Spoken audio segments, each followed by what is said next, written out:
Ashbourne, welcome to Profile. Well, thanks for having me. I'm glad to be here.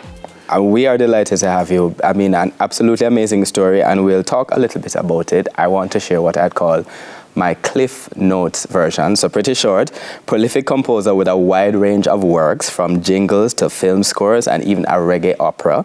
Your compositions have been performed by renowned orchestras, such as the Royal Philharmonic Orchestra and the Youth Orchestra of the Americas. You are a respected musical educator, conducting workshops and teaching in the United States, in Jamaica, and in the Americas.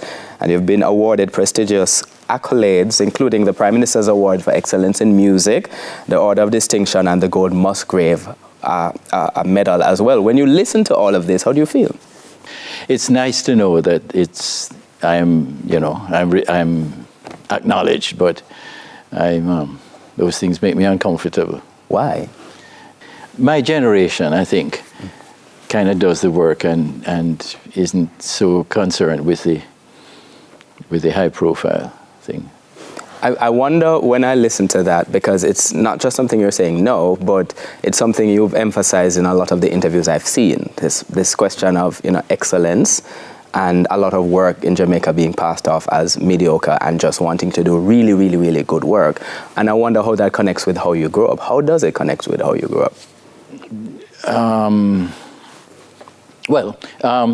The lady who adopted me, right? I mean, turned me into Peter Ashbourne, right?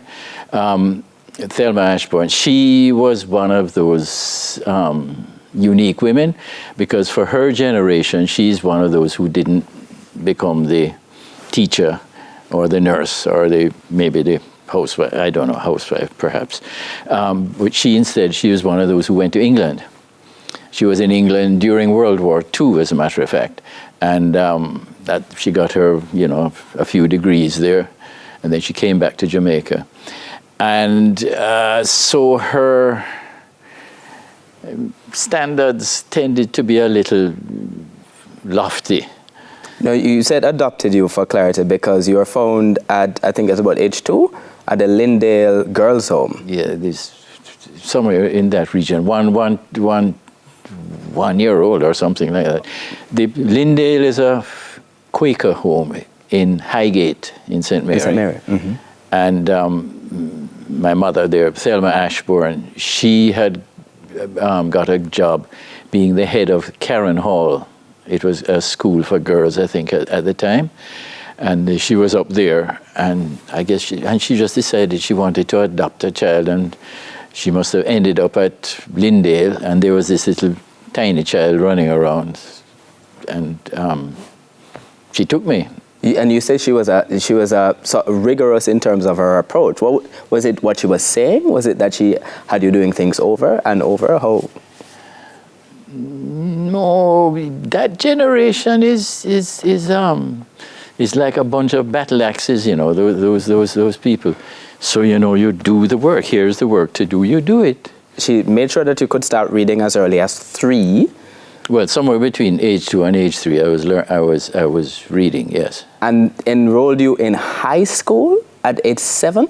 Yeah, I went to Wilmers when I was 7 because I finished prep school. And then by age 8, playing an instrument? Yes. Well, I started music formally. Taking lessons. Age 8, I started on the violin. That's another one of those, that generation. Her sister was a music teacher, Joyce, right, my aunt.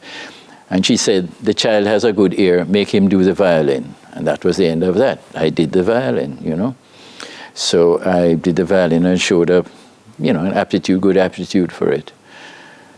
And then the teacher, Doris Livingston, she sent me for an exam, one of those ABRSM exams. ABRSM? Yes, the Associated Board, the English, okay. Royal Schools of Music.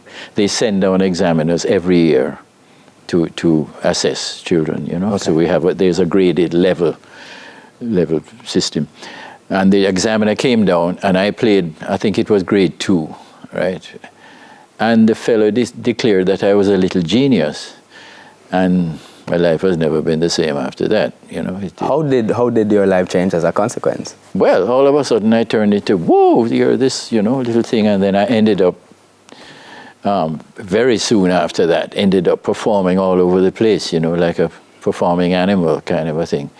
And I played tea parties, just going there and this little boy going up there and playing the violin. And people, oh, he's so cute, and just doing it over and over and over and over again. You're reflecting on it now. Did they enjoy it then? You said it was just something that you were doing. No, when you're that age, you don't think of it. Unless it's really unpleasant. You don't think about it in emotional terms, you just do it. Well, for me, I just do it, It was little embarrassing sometimes that if in some things you can hear your mother's voice saying, "That's my son," Oh God, it's. And from there to composing music. No, well, the composing thing is I started composing when I was 11. Yes. And how they usually say it is that composition has to come to you. You can't go to composition. Mm-hmm. Nowadays, I think the philosophy is a little different. Everybody's a composer.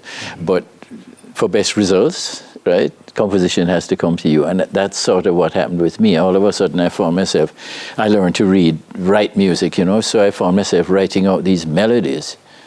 And it went from there. And by the time I reached, teenage, 13, 14 years old, I got an interest in pop music, popular music, and started writing songs, with one of my schoolmates, and that sort of thing.